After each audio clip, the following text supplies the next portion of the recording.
The 2019 hunting season was unlike anything I had ever experienced.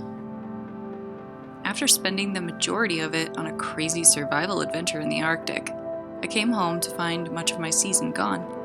With just a small amount of it remaining, I decided to try my best to fill whatever tags I could before it was over.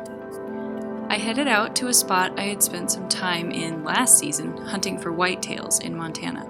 I was encouraged when I got there to see a large scrape on the way to my spot, and the evening ended up exactly as I had hoped. I watched deer feeding for a couple of hours, and then suddenly a pretty little mountain basket buck cautiously appeared from the thick timber, just as the sun was starting to set. He was sniffing up the hill towards the feeding does, and I knew if he kept the course he was on, he would step out from behind a pile of rocks and I would get a chance for a good shot. He did exactly that, and I was ready. He went down fast, and just like that, my Montana buck tag was filled. Doesn't matter how many rucks you do. The sunset's really pretty tonight. Dragging out your deer is always still a good workout. Almost to the top of the hill. Then it's all downhill from here.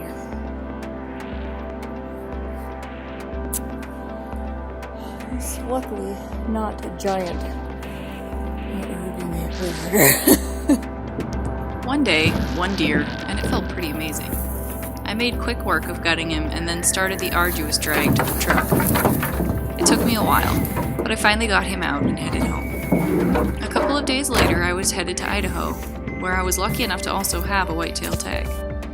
Our family has a 200-acre piece of property that had been handed down from generation to generation and is now the home of my parents. I decided to walk out from my parents' house into a spot that had a combination of thick timber, sparse timber, and a meadow. I sat down under a tree and let the landscape settle in around me. The tamarack trees were snowing their bright yellow needles all around, and it was so peaceful. After a while, I picked up the rattle box I had brought and started what I hoped was alluring music to the ears of a buck nearby. It didn't take long. Suddenly, there was movement to my left, and I saw a buck sneaking through the timber downwind of me. I only had a few seconds before he would be in the thick timber, so I took the only shot I had. I have never seen a buck hit the ground faster in my life. Oh my gosh, I just shot a buck. I'm so excited, he's laying right over here. I'm gonna go check him out. He's sitting here rattling. He's this little rattling box, and rattled a few different times, and just sat here real quiet, kept watching. Pretty soon, saw some movement coming through, headed downwind of me, and I think he was just circling around, seeing if he could see anything, and got on him with my new gun. Got a chance. I'm shaking. I'm so excited to go see him. It's not a huge buck, but hey, nice little Idaho whitetail. I'll take him. It was as if the very sound of the shot dropped him instantly, and he never even twitched. This buck will always be special to me, because he's the first deer I've ever taken on the ranch. Yeah, he's good. Yay! Oh, he's pretty. He's a pretty little buck. He's awesome. My mom and son came from my folks' house and met me at the deer. My son got to feel his soft fur and see him in the field, which brought back memories from the buck I had taken with him in Montana when he was 3. No, I shot him in the shoulder, in the lungs. What? He was alone. It was a neat experience to be able to share with him.